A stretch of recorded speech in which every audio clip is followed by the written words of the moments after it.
Ever find yourself kind of stuck? Like you dream about what you could do, but taking that first step, yeah, that's the scary part, right? It's that comfort zone thing. We all get caught there sometimes. And that's what makes this deep dive so perfect.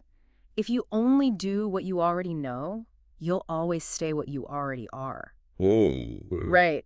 Hits hard. We're going to unpack why clinging to what's comfy, even if it's holding us back. It's like a trap. Exactly. And who better to show us how to break free than, drumroll please, Henry Ford. Now, there was a guy who did not play it safe. I mean, imagine explaining a car to someone back then. You want me to ride in what? Powered by what? Exactly. But he revolutionized things, Hmm. which is why this idea of the comfort zone trap the book talks about, Mm-hmm. it's crucial. So it describes it as feeling capable, in control, but kind of like we've plateaued. Stagnant, even. It even says, and I'm quoting here, being comfortable with the status quo can be more detrimental than the fear of failure itself. Ooh, that's a gut punch. And it's so true because haven't we all felt that? Like that worker they describe, years in the same job. Outwardly successful, maybe, but unfulfilled. Totally. Like going through the motions. And here's the thing. This applies to anything, right? Not just careers. 100%. Relationships, hobbies, learning a new skill. Okay, now you're getting personal. I've been meaning to learn that video editing software, but the learning curve, how about you? Anything come to mind? It's like we're wired to avoid discomfort, right?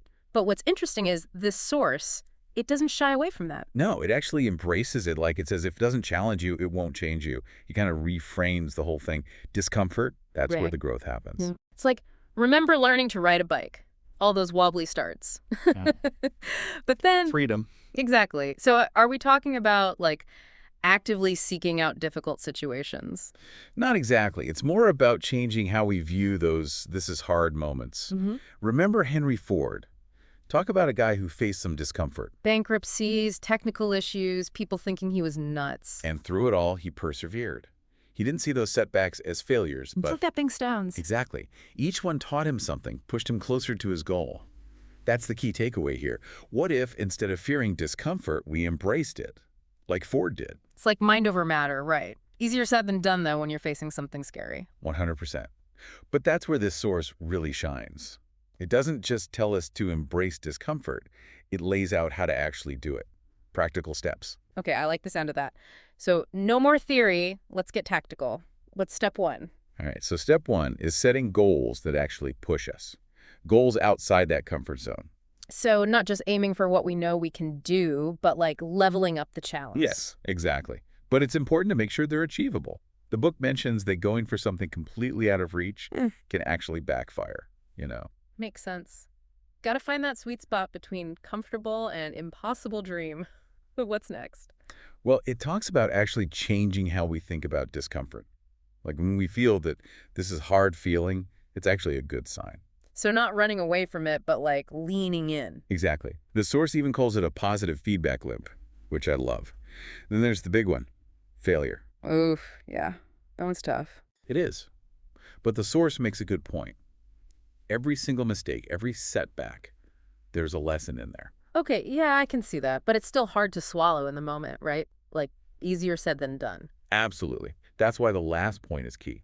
Patience. Real change takes time, whether it's personal growth, professional, whatever.